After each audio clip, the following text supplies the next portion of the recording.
we'll get started here. So we're going to talk today about the child tax credit and then the advanced child tax credit reconciliation. So reconciling those payments that people got over the summer or from the summer through the end of the year as the advanced child tax credit. We're going to talk about child and dependent care credit. We're going to talk about changes to earned income, to the earned income tax credit. A couple of changes, nothing life-changing for the most part in there. We're talking about the recovery rebate credit. We're going to have to do that again this year because they did throw out another EIP or recovery rebate credit in April, March, whatever time that people started getting those checks. That needs to be taken off. I'm not covering the changes in the premium tax credit because it doesn't affect you guys. It affects your taxpayers more. And I thought I'd strip that part. Taxpayer authentication, that is going to be a huge piece, and we'll explain, I'm going to go through and explain why taxpayer authentication and having them set up their account with the IRS website or setting up an online account with the IRS is going to be crucial for you guys to get them to do this year. And then we'll go over a couple of additional other things. There is one thing that I want to point out before we get started. That's something that came to me in a phone call right before I started this meeting. And that is unemployment compensation is going to be taxed like it normally is. There is no exclusion for unemployment income for tax year 2021. I know in 2020 we had that 10,600 that was excluded as not taxable. That is not extending over to tax year 2021, and there is no discussions going on in Congress about it being extended. So I wouldn't expect there to be any exclusion of unemployment income this year. So child tax credit and the advanced child tax credit reconciliation. So child tax credit for tax year 2021 is fully refundable.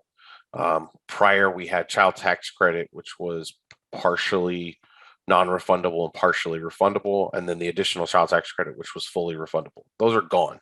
It is just the child tax credit. It is fully refundable. The credit amount is now $3,000 per child ages 16 through 17 and $3,600 per child under age 6. So that amount has gone up significantly. Now, eligible children are those under age 18. Prior to this, it was under age 17. So now they've extended that 1 year. These changes apply to all taxpayers who had their main home in the U.S. for more than half of 2021. If they did not, if their main home was outside of the U.S. for more than half the year, then the old child tax credit rules apply, which means they got to be under 17 and it's capped at $2,000. Okay. So there are two phase outs, okay, for child tax credit. The first phase out will reduce the credit to $2,000 when taxpayers hit the AGI, depending on their filing status, right? For single, it's 75,000. So if they are at 75,000 and over, their credit immediately goes down to 2,000. No more 3,000, no more 3,600. It goes down to 2,000. For married filing joint, it's 150. For head of household, it's 112.5. Okay. The second phase out is that remaining 2,000 will continue to be reduced based on the AGI and will reach zero when their AGI is greater than 400,000 for anybody married filing joint and 200,000 for everyone else. So anyone who's over that AGI is not going to qualify for child tax credit at all. They're going to get a zero amount. This might be my least favorite thing the IRS has ever done. Advanced payment of child tax credit. So eligible taxpayers began receiving monthly payments equaling half of their total child tax credit distributed monthly between July and December. Okay. The monthly payments were $250 for each child between 6 and 17 and $300 for each child under 6. The calculations for these advanced payments were based on information from either their 2020 or their 2019 return. What that means is that there is a potential that some people got these advanced premium child tax credits and actually did not qualify for them because it was calculated off of 2020 and maybe those dependents aren't there or they aged out. So they may have to pay it back. We'll talk about there's a safe harbor for that, but we're going to talk about that in just a second. So the IRS went ahead and created what we call CT Cup, which is the Child Tax Credit Update Portal. Okay. And in that portal, they had the option to opt out of those payments. They could re-enroll if they opted out, add or change bank account information, change their address, make changes to income, filing, marital status, the number of children, all of those things. The two important pieces for you guys in the CT Cup is they can see the history of payments, so the amount of each payment, as well as how each payment was distributed, and whether or not they use the 2020 or 2019 tax return to calculate the advance payments. The history is going to be crucial, and we're going to talk about why. So these have to be reconciled. So all taxpayers who receive this, all taxpayers who receive the advance payments of the child tax credit will have to reconcile those payments. The reconciliation is going to be done on 8812 Part 1B. And I'll tell you, for the reconciliation piece, the 8812 has been overhauled. The 8812 used to be 1 page, and now it is 3. So they put a lot of work into that. The other dependent credit is also on the 8812 now. So they'll be able to calculate and see the calculations for that on there as well. So the result of the reconciliation is going to be one of two things, right? Either a refundable credit, which is probably going to be most people. The overwhelming majority will get the rest of what is owed to them for child tax credit. The rest of them, it'll be an additional tax. So if the advance payments were greater than the calculated credit, then they have to pay it back, unless they qualify for the safe harbor. We're going to talk about that. So how can taxpayers find out how much advanced child tax credit they received in 2021? And this is a key piece, and I want to be really, really clear when I say this. The IRS does not care how much they actually physically received. It's how much the IRS believes they sent them. Those are two very different things. Just because they didn't get the check doesn't mean that the IRS didn't send it. So being able to look at this letter that they are sending out in January, letter 6419, it's going to look like an information only return, like one of those information only 1099s, same way as the recovery rebate credit looked last year. It's going to be very similar. It's going to show them the amount that they received for the full year, the number of qualified children. Now, if they lose that letter or they haven't gotten it yet, that's where they can go to CT Cup and log in, or they can log into the individual IRS online account to get to CT Cup. And we're going to talk about how they can register for the IRS accounts in just when we get a little bit later in this presentation. So one of the things that they can do if they've lost that letter is use the SITI system. Okay, the Secure Access Digital Identity System is what is used to verify their identity so that they can create an online login with the IRS. So I'm going to talk specifically about that in just a second. I would tell you this though: encourage all of your clients to do this. They need to go get this IRS online account set up because it's going to be massively helpful for you, especially in January, because they may not have gotten that letter yet. I will tell you this, and this is my advice to all of you guys in this meeting, as well as any other customers I come in contact with, and that is, unless they are doing a pre-act advance, so the advance before the return is accepted, do not file that return until the IRS opens, because they may say, "Oh, I didn't get that letter," or "No, I didn't get any advanced child tax credit," blah blah blah, right? Any of those things that they say, or they'll tell you, "Yeah, I got all of it," but they didn't. Wait for them to get that letter before you file it, or make them log into the online portal and determine the amount correctly, because if it is wrong, if they try to claim more than they were supposed to, or the reconciliation is not correct in any way, it's going to kick it into error resolution. Error resolution at the IRS is where returns go to die. That happens a lot. And that's why we see these very, very late fundings on things, right? Returns, I saw returns are still getting funded. We're still getting funded in November. Returns that had been sent in February because they had ended up in error resolution. When you end up in error resolution, that's where returns go to die. And at that point, you're waiting 6, 7, 8, 9 months for you guys to get paid. I would avoid that if at all possible. If they've got dependents, find out if they've got this letter. If they don't have this letter, make them log into the online portal and get the information that you need and tell them, I can't file your return without this information. If I do, and any part of it is wrong, you may not see your refund until November. That generally will motivate people if you tell them that, right? You're not going to get your refund anytime soon. Okay.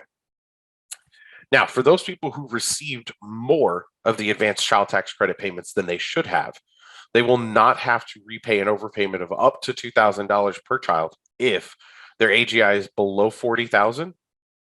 If it's below, if they're single, below 40,000, married filing joint below 60, head of household below 50,000. If they're between 40 and 80 and single, it'll reduce down. So basically, if it's over 80,000, they got to pay it all back. If it's over 120,000, they got to pay it all back. If it's over 100,000, they got to pay it all back, right? That's how that works.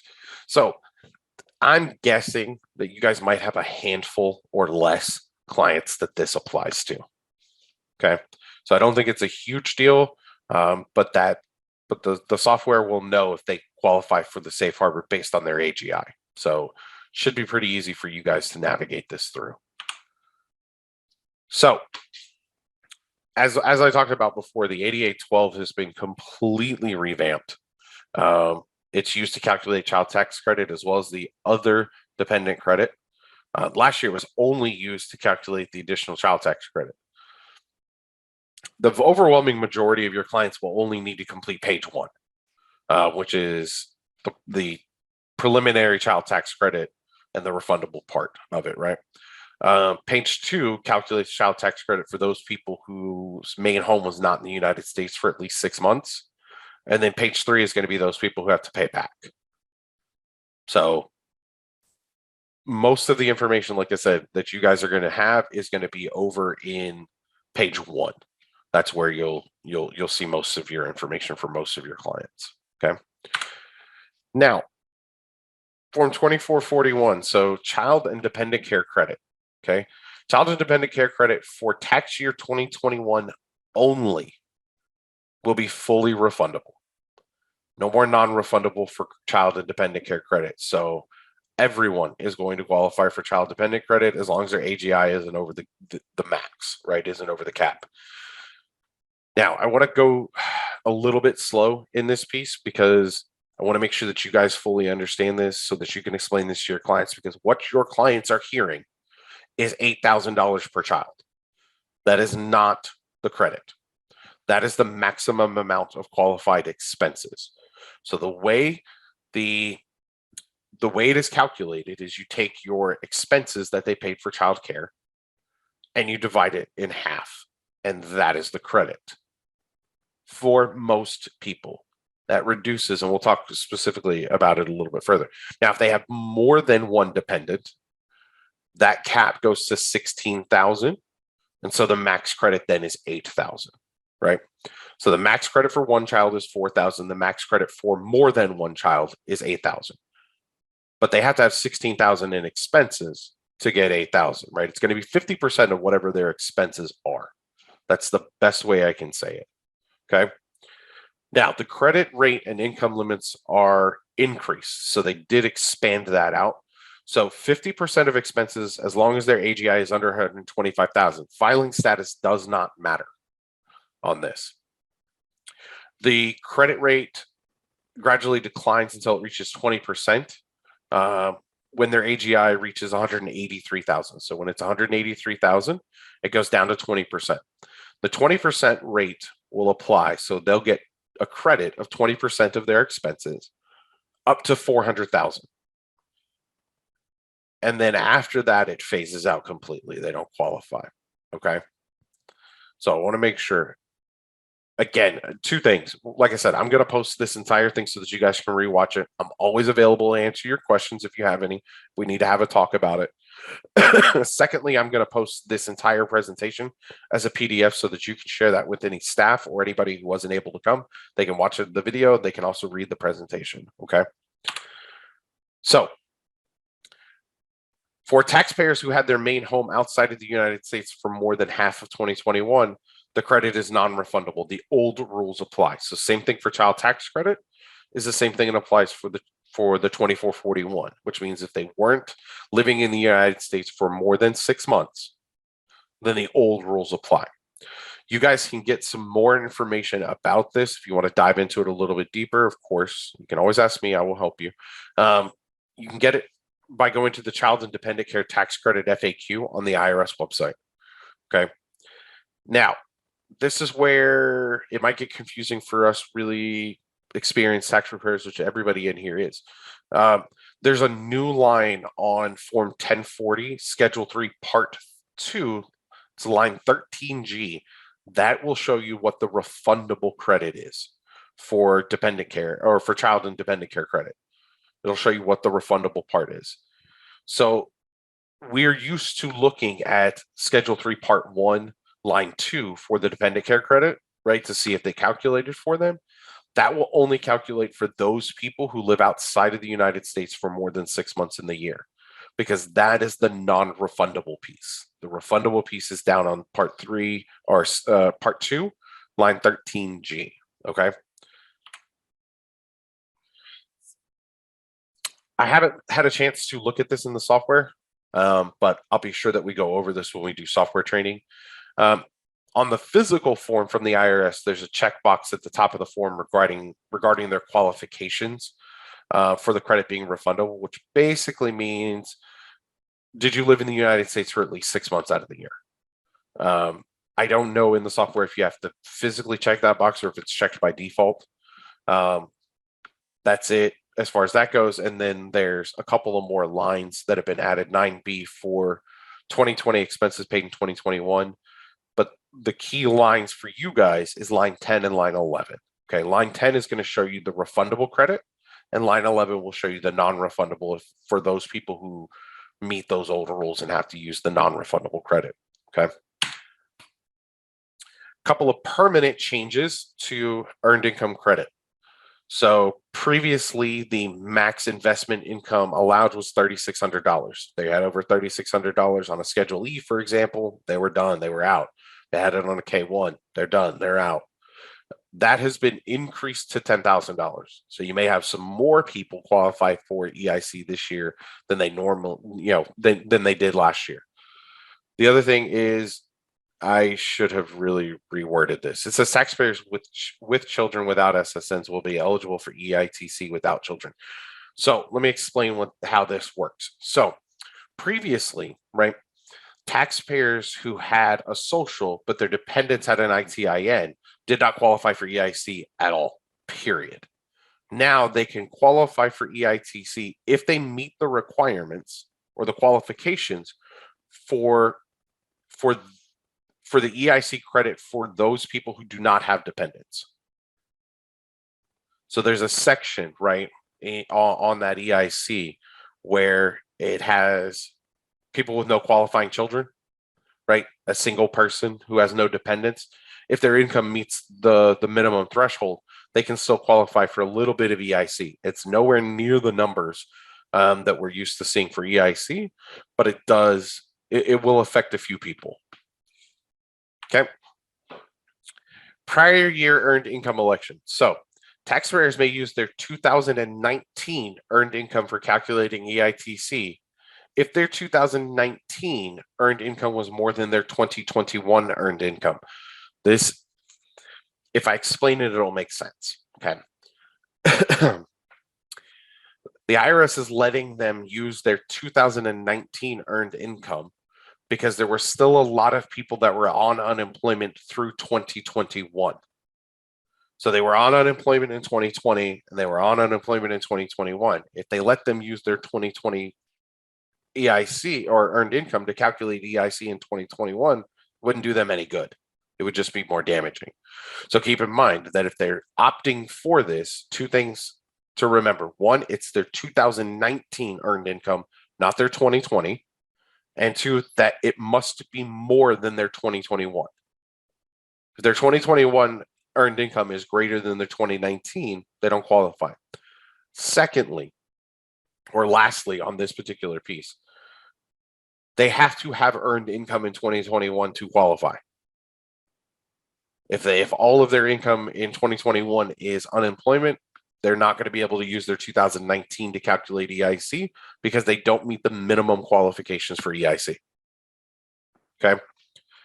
Now, criteria for individuals wanting to qualify for EIC with no children, no dependents, right? The minimum age used to be 25. That has been lowered to 19. The minimum age to qualify for specified students, though, if they are listed as a student, that is 24. It's 18 for former foster youth or qualified youth, homeless youth. If you run into that, call me. We'll figure it out. Okay. The maximum age has also been eliminated. So taxpayers over 65 can now qualify for EIC with no children. The maximum credit is $1,502, and the credit is fully phased out around $21,000. So if their AGI is over $21,000, this is not going to apply to them anyway. Now, keep in mind, for earned income credit, they have to have earned income. Okay, so for those taxpayers that are over 65 that don't have earned income, pension is not considered earned income typically. There are some circumstances it could be.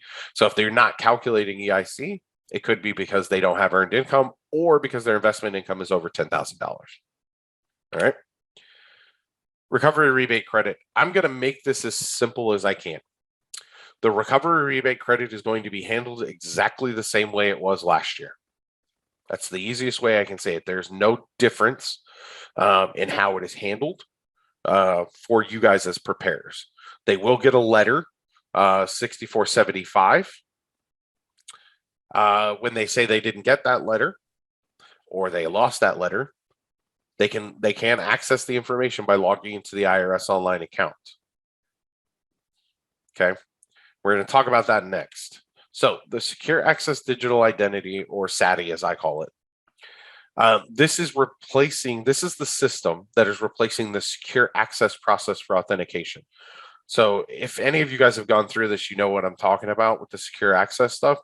It's weird, and it was really cumbersome and really difficult to get through, in particular for people who don't have a credit card, don't have a mortgage, right? If they don't have those things, then they could never authenticate themselves because they was using that same authentication system. If you guys remember, the same authentication system that you had to go through when you applied for your EFIN, it was all the same system. Okay. Now it's different. Okay. So they'll go into tools and applications on the IRS website. They can open either the CT Cup or the view your account information, and then they're going to create an account using ID.me. There's a button there that says create account. They'll complete the ID proofing authentication as part of the registration process, and then they can go back and view any information. And I'm going to talk to you about that authentication process. Okay. This is what the taxpayer is going to need to be able to authenticate themselves. They're going to need a picture ID, a government issued picture ID, a driver's license, pass form, uniform services ID, something like that. They're going to need a cell phone with the ability to take a photo and upload. Okay. They will need another piece of evidence to prove who they are, like a car registration or a utility bill or a bank statement. Okay. Depending on the evidence type, the individuals may need to provide at least 2 or 3 forms of evidence as proof of who they are. And then the email address. They do have to have an email address. So how it works is the individuals will take their picture with their cell phone. So what they're going to do first is they're going to upload their ID. Then they're going to take a selfie. They're going to upload that selfie, and the IRS is going to use, oh, the word just escaped me, facial recognition software. That's it. They're going to use facial recognition software to verify that the person who took the picture or in the picture is the same person on the ID. At that point, then they will go into the next steps of verifying who you are. in terms of like the utility bill or car registrations and things like that. It's much less cumbersome than it was in the past. It's actually pretty simple. But again, I would absolutely encourage every one of your clients to do this. It will help them in down the line with anything that the IRS may or may not roll out, but it also helps you guys as preparers make sure that they don't owe tax debt. That's one of the things that they can see in the IRS portal. Do you owe tax debt? So this, if you do it right and you get your clients to sign up on this, you can use this information year after year after year to make sure that you are going to get paid and that the return is going to fund. Okay. Couple of other things that you guys need to know. One is Form 1040X. So beginning this filing season, so the 2022 tax season, tax year 2021, you can now, or you will be able to file amendments for returns that were originally paper filed.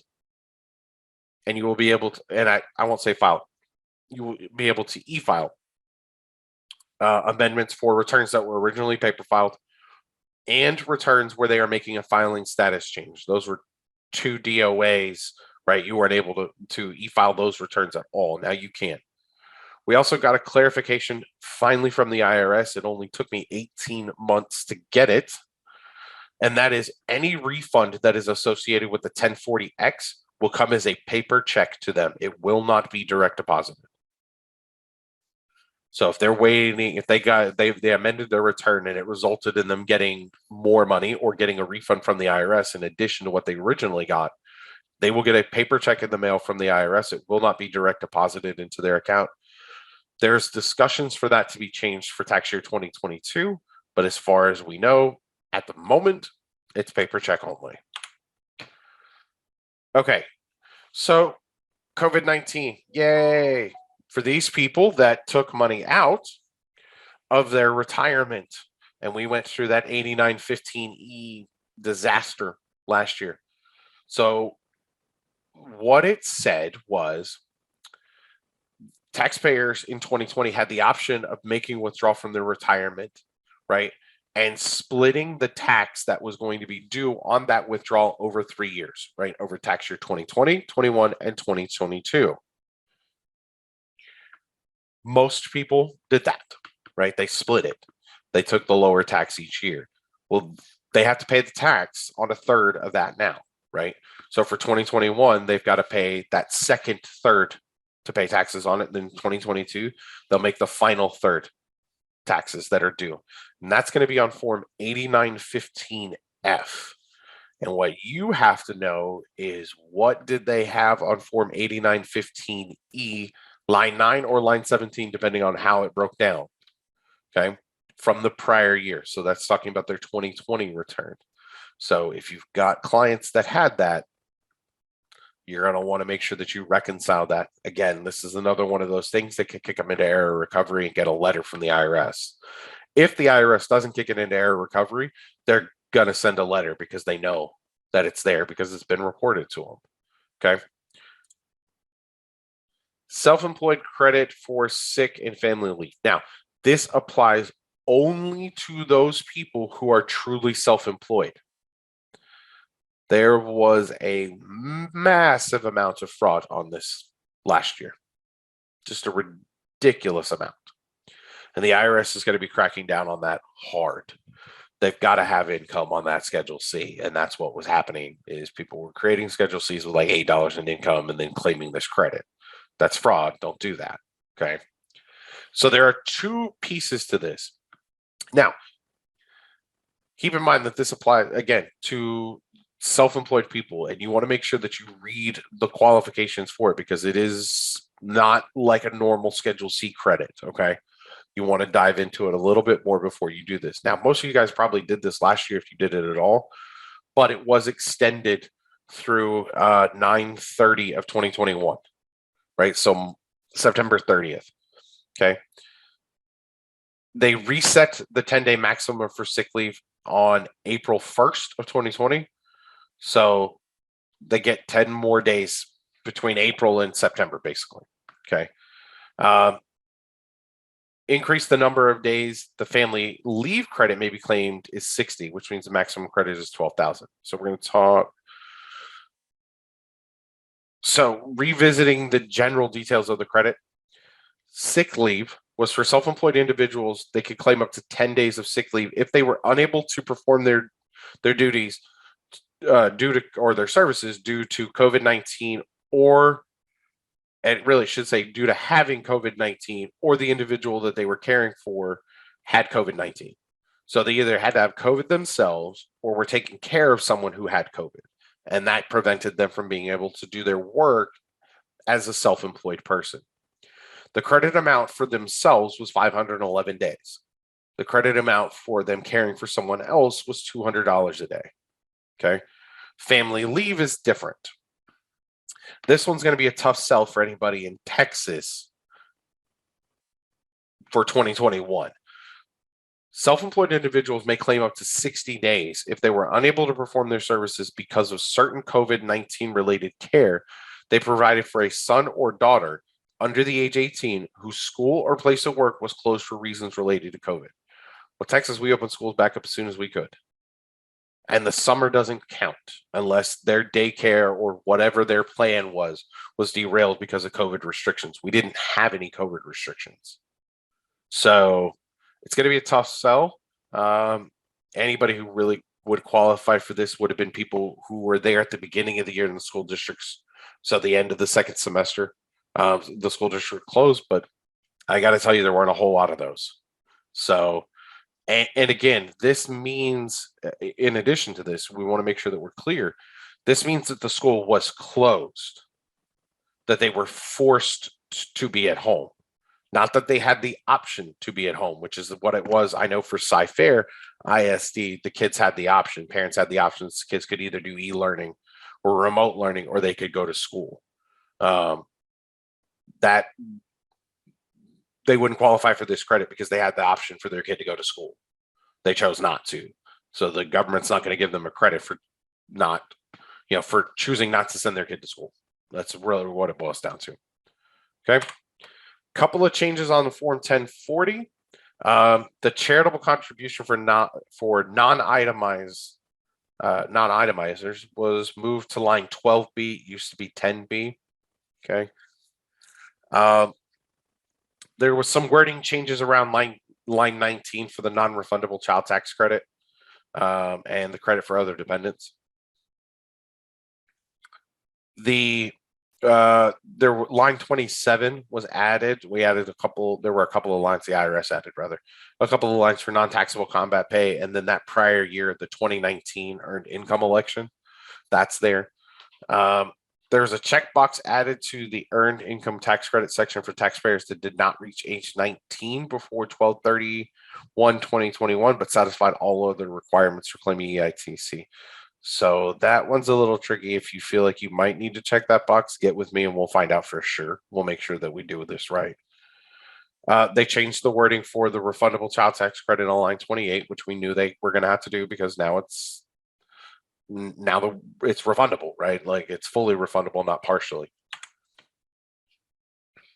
We added the IRS added a bunch of lines. They broke out a lot of these fields or lines that were totals of different things, like line 2A on schedule 1 is like additional income stuff. Line 24A, same thing.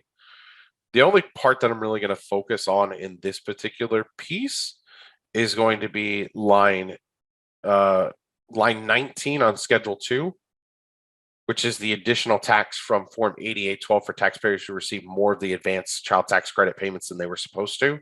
That's where that goes. And then line 13G is on schedule 3, which we talked about earlier, is where the refundable child and dependent care expense credit is mapped to. So when you're looking for that credit, it'll be on line 13G. And that is all.